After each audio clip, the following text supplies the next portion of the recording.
Kita beralih ke kabar mengenai berlangsungnya sidang gugatan hasil Pilpres di Mahkamah Konstitusi hari ini, di mana salah satu saksi kubu pemohon Prabowo Hatta dalam gugatan Pilpres 2014 menyatakan tidak ada kegiatan pemungutan suara saat 9 Juli 2014 lalu.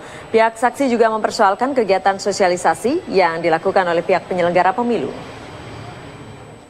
Ya, silakan. Bagaimana suasana masyarakat waktu itu di sana? Ini kan adalah hari pemilu. Iya. Tapi kan nggak ada kegiatan pemilu. Iya. Bagaimana ini suasana masyarakat yang saudara lihat? Katanya ada masyarakat. Iya, ada masyarakat. Bukan jangan tanya saya juga masyarakat, Pak.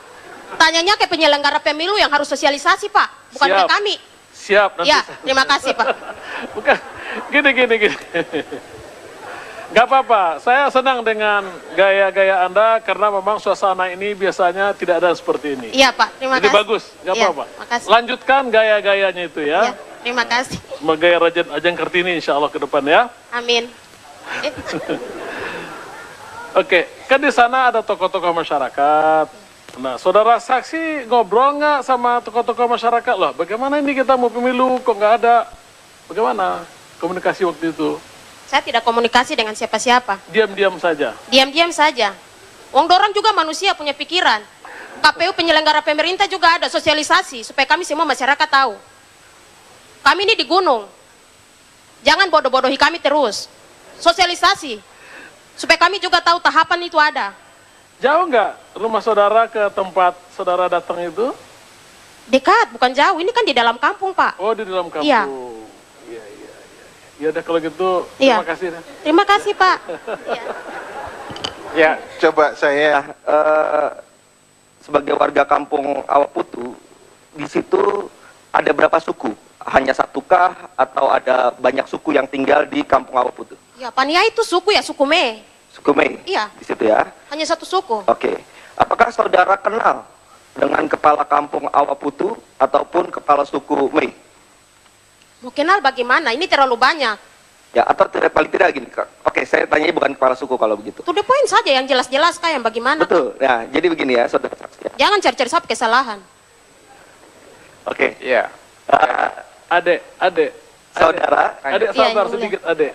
saudara saksi ya. Kalau tidak sabar nanti dia lebih ini jadi. Saudara saksi ya. Ya, silakan. Saudara saksi kenal dengan kepala kampung saudari? Tidak kenal? Tidak kenal. Tidak pernah bicara kah? Tidak. Tidak pernah. Termasuk juga ketika pemilu ini tidak ada bicara Tidak. tanya-tanya. Tidak ada tanya-tanya. Tidak. Loh, saya belum selesai. Ya, silakan. Kita nanti akan berbincang ya, tetapi kita sudah tersambung dengan Novela yang malam hari ini akan berbincang juga bersama kami. Selamat malam, Kak Novela.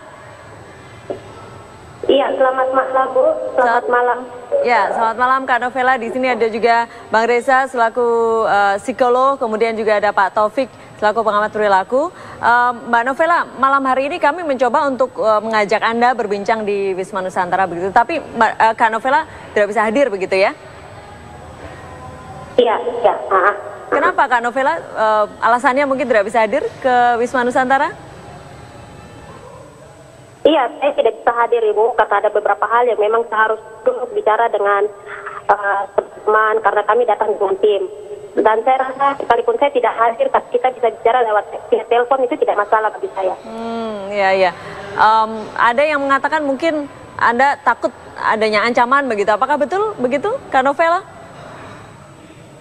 Ya, itu pasti Bu, itu pasti. Setelah keluar dari itu aja diancam via telepon. Seperti apa SMS. bentuk ancamannya, Kak Novela, kalau mungkin bisa berbagi dengan kami? Bagaimana Bu? Seperti apa bentuk ancamannya yang Anda terima? Bentuk ancamannya seperti apa, Kak Novela? Oh iya Bu, tadi saya diancam. Tanya saya setelah kembali ke Paniti, saya harus kata-kata saya bilang, saya bisa dalam kompeni ini. Saya tidak bisa distrik, tetapi saya bisa si mandat yang ada PS. Tidak kembali ke dia, saya Ya. Baik, Kak Novela, nanti kami akan mencoba kembali menghubungi Anda karena nampaknya ada sedikit gangguan begitu dengan jalur komunikasi kita. Nanti kita akan mencoba kembali bergabung dengan Anda. Kita coba tanya deh ke Novela, apakah betul seperti itu yang terjadi? Kak Novela? Iya, halo. Ya, ini tadi Bang Reza mengatakan mungkin Anda mengalami stres begitu ya ketika menghadapi persidangan ini, apalagi Anda datang jauh-jauh dari Papua begitu kan menghadapi hakim-hakim dan pengacara yang begitu banyak. Apa yang Anda rasakan? Apakah memang Anda mengalami stres begitu? Iya, betul, saya mengalami stres karena setelah keluar dari ruang sidang saja saya sudah diintimidasi. Terus setelah itu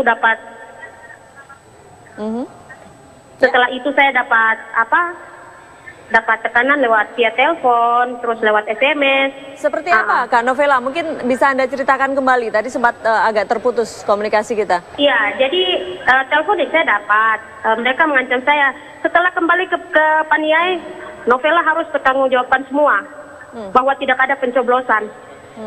Tapi dari siapa begitu? Anda tidak tahu teleponnya dari siapa? Teleponnya? Ya.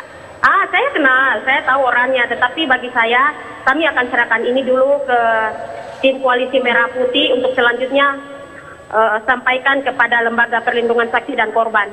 Kalau boleh tahu ini teman Anda atau mungkin dari kubu mana begitu? Saya tidak tahu dia dari kubu mana, tetapi yang saya tahu dia berinisial MK. Teman Anda? Mungkin saya belum bisa kasih tahu nama, tetapi dia berinisial MK. Bentuk intimidasi lain yang Anda katakan apalagi Kak Novela? Bagaimana Bu? Ada bentuk intimidasi lain yang Anda katakan tadi Anda terima? Apa saja Untuk selain sementara tidak telepon? ada. Untuk sementara tidak ada, tetapi sebagian teman-teman yang lain yang mengerti, yang paham tentang hal ini, mereka memberikan support kepada saya. Yang pastinya inti dari semua yang saya sampaikan tadi bahwa yang harus kita lakukan di Paniai itu kami tidak persoalkan hasilnya. Yang kami persoalkan adalah proses. Ya, Kak Novela, setelah tadi Anda mempunyai kesempatan untuk berbicara dalam persidangan, apakah Anda merasa apa yang ingin Anda ungkapkan sudah semuanya Anda keluarkan begitu dalam persidangan atau belum? Masih bersama kami? Ya. Kak Novela, tadi pertanyaan saya sempat terputus ya sebelum commercial break tadi, bahwa saya menanyakan setelah Anda hadir di persidangan dan kemudian juga menyampaikan segala satunya terkait dengan Pilpres kemarin yang sudah dilakukan, apakah Anda merasa seluruh yang ingin Anda katakan sudah terpuaskan untuk dikeluarkan begitu dalam persidangan ini atau belum? Ya, itu sudah mewakili semua yang ingin saya sampaikan. Sudah keluar semua begitu ya? Iya. Tetapi intinya begini Bu, kalau kalah terhormat, kita menang terhormat. Bukan hasil yang kami persoalkan, yang kami persoalkan adalah proses. Proses dari tahapan pemilu ini harus berjalan. Negara kita ini negara demokratis yang diatur oleh peraturan perundang-undangan, dan itu harus kita ikuti bersama. Dan satu hal bahwa kita harus tinggalkan kesan yang baik, bagaimana pendidikan politik yang baik untuk generasi berikut. Menurut Anda yang belum, ya Kak Novela? Ya, sekalipun kami ini berada di daerah pegunungan di Papua dan di bagian gunung, tetapi kami berhak juga untuk mendapatkan hal itu. Pendidikan politik yang baik dan benar, sosialisasi itu harus menyeluruh, merata. Ya, apakah Anda juga tahu bagaimana proses pemilu yang diterapkan dalam wilayah Anda begitu? Apakah ini kemudian menggunakan TPS atau noken yang diberlakukan di wilayah Anda, Kak Nova? Bagaimana Bu? Saya minta diulang sekali lagi. Baik, mungkin Anda bisa juga menceritakan sebelumnya, pengalaman sebelumnya begitu ya, ketika pemilu mungkin legislatif lah yang paling dekat. Sebelumnya seperti apa prosesnya yang berlangsung di wilayah Anda? Iya, sistem pemilu waktu di Pileg, itu sistem pemilu entah itu mau sistem ikat ataupun sistem noken, itu ada musyawarah untuk mufakat. Jadi semua masyarakat dikumpulkan, mau diputuskan mau suara ini mau dikasih ke siapa dan diisi dalam satu surat berita acara. Tetapi Pilpres ini kan tidak. Rancu kan ceritanya. Jadi yang Pilpres ini tidak ada seperti musyawarah begitu ya? Iya. Sama sekali tidak ada? Tidak ada Bu. Untuk di desa saya Bu, untuk di desa saya. Untuk di desa yang saya tempati sesuai dengan KTP saya tidak ada. Tidak ada? Oke. Iya. Oke. Saya tidak bicara dalam skop distrik dan skop kabupaten. Di tingkat distrik dan kabupaten, karena saya adalah mandat saksi dari tingkat TPS kampung. Ya, terkait hal ini kami juga sedikit sudah sudah mendapatkan informasi gitu ya, bahwa KPU juga katanya sudah mengkonfirmasi dengan KPU di provinsi sana bahwa memang terjadi begitu ya, seperti 14 yang dipermasalahkan itu, namun setelah dikonfirmasi ternyata ada. Bagaimana Anda menanggapi hal ini, Mbak Nova? Ada apa Bu? Ada proses pemilu itu, bagaimana Anda menanggapi itu? Padahal Anda melihat tidak ada begitu kan? Iya, itu saya bicara, saya bersaksi berdasarkan apa yang tadi saya saksikan di MK, bahwa itu di kampung saya, terlepas dari mau kampung lain dan distrik lain yang mungkin melakukan atau tidak pemungutan suara, terlepas dari itu. Ya, ya. Baik. Iya. Anda katakan tadi mendapatkan ancaman, Kak Nova, betul? Iya, betul? Ya, setelah Anda mendapatkan ancaman itu, apakah ada upaya begitu untuk Anda melaporkan kemana? Ke polisi Iya. mungkin? Iya, jelas. Karena saya mendapatkan ancaman, makanya saya datang ke tim Koalisi Merah Putih yang ada di pusat untuk melaporkan hal ini untuk selanjutnya ditindaklanjuti. Untuk dilaporkan ke Lembaga Perlindungan Saksi dan Korban. Ya, baik, baik. Di sini juga ada Bang Reza Indragiri, selaku psikolog yang mungkin bisa ada yang ingin ditanyakan begitu dengan Kak Nova. Kak Novela, Anda sangat artikulatif. Saya yakin dengan kecerdasan yang Anda punya, Anda tidak hanya mengobservasi, tapi juga punya interpretasi. Ketika Anda melihat bahwa di kampung Anda ternyata tidak terselenggara Pilpres itu, apa yang terbayang di benak Anda? Apa yang terjadi kira-kira? Iya, yang ada bagi saya cukuplah semua berakhir di saya. Berikan pendidikan politik yang baik untuk generasi berikut. Berarti ada pihak tertentu yang Anda nilai sedang atau sudah berusaha tidak memberikan pendidikan politik sebagaimana mestinya, begitu? Iya, itu maksud saya. Apapun soalnya, yang namanya pileg atau pilpres, sosialisasi itu harus terus berjalan. Sesuai dengan aturan yang berlaku, Pak. Berikan pendidikan politik yang baik. Itu maksud saya, Pak. Kenapa kira-kira pihak tersebut enggan memberikan pendidikan politik seperti yang Kak Novela inginkan? Oh, itu bukan soal saya, Pak. Mungkin pertanyaan itu lebih baik tanya ke mereka. Bagus. Ya, baik, baik. Ya, ya, Kak Nova, kita melihat Anda di persidangan begitu tegas, begitu percaya diri, begitu ya. Apa yang Anda pikirkan ketika itu? Saya tidak berpikir apa-apa. Apa yang saya alami, apa yang saya lihat, itu yang saya sampaikan. Jadi tidak merasa takut, tidak merasa rancu, tidak merasa apa-apa. Ya, ya, baik. Ke Pak Taufik deh. Pak Taufik, mungkin Anda bisa menanggapi bagaimana ini dengan sikap Kak Nova. Saya panggil Ibu aja ya, Bu Novela. Iya. Bu Novela, Iya. bagaimana Anda melihat majelis hakim dan posisi fisik duduk yang seperti itu, suasana di MK yang tentunya berbeda dengan tempat di biasa Anda tinggal, sampai Anda bisa tampil dengan yakin diri penuh segala. Bagaimana Anda melihat hal-hal itu kira-kira? Bisa dijelaskan ke kami ini? Bagi saya, Pak, kami sekalipun kami orang Papua, kulit hitam, rambut keriting, mau ada di gunung, tetapi kami punya darah merah sama-sama. Kami punya kualitas-kualitas yang sama. Baik, baik. Dan hal benar, kebenaran harus tetap benar. Demi keadilan di tanah Papua. Kak Novela, masih bersambung bersama kami ya. Kak Novela, tadi Anda katakan mendapatkan ancaman begitu. Tentunya Anda kemudian merasa cemas, merasa khawatir juga. Tidak hanya Anda begitu yang merasa diancam, tetapi juga Anda khawatir atas keselamatan keluarga Anda di Papua begitu kan? Iya, benar. Ya, sejauh ini apakah Anda sudah dihubungi oleh kepolisian misalnya dalam hal ini Belum. setelah melakukan setelah menjalani persidangan tadi? Belum, tidak ada ya sama sekali ya? Tidak ada, iya. Baik, apa yang kemudian terpikirkan oleh Anda saat ini terkait dengan ancaman ini?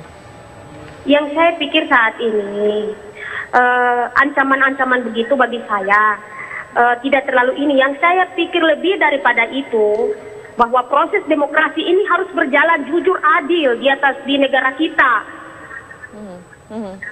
Ya. Itu maksud saya ke sana. Dan saya tahu pasti ada orang yang senang, ada sebagian orang yang tidak suka mungkin dengan pembicaraan apa yang saya buka hari ini di depan publik. Selain ke koalisi Merah Putih, apakah Anda berniat untuk melaporkan ke polisi misalnya? Iya, itu pasti kami akan laporkan, Ibu. Untuk pengamanan pribadi sendiri, keluarga, pasti kami akan laporkan itu. Baik, baik. Saya akan tanyakan Kak Novel, apakah betul Anda juga merasakan sempat takut begitu ketika akan memberikan pernyataan di dalam persidangan? Oh tidak, saya tidak takut. Saya hanya takut Tuhan, Bu. Baik, baik Kak Novel. Apa langkah selanjutnya yang akan Anda lakukan, Kak Novel? Terakhir dari Anda. Langkah bagaimana, Bu? Ya, langkah selanjutnya yang akan Anda lakukan, apakah ada agenda selanjutnya di persidangan yang Anda mungkin akan dihadirkan kembali? Untuk sementara tidak ada, Bu. Baik, baik. Baik, Kak Novel, tentunya kami berharap yang terbaik, tidak ada ancaman-ancaman lebih lanjut untuk Anda tentunya, dan semuanya dapat berjalan dengan baik begitu ya, dengan lancar. Salam untuk keluarga dan juga teman-teman di Papua mungkin juga. saya bisa sampaikan beberapa hal, Bu, Sedikit saja, sebelum mengakhiri semua. Ya, silakan. Oke, mungkin hanya sebagai catatan saja. Mungkin dari kami, saya sebagai saksi minta pada tanggal 21 Agustus mungkin ada keputusan hakim Mahkamah Konstitusi yang sejujur-jujurnya berdasarkan kejujuran yang berkeadilan.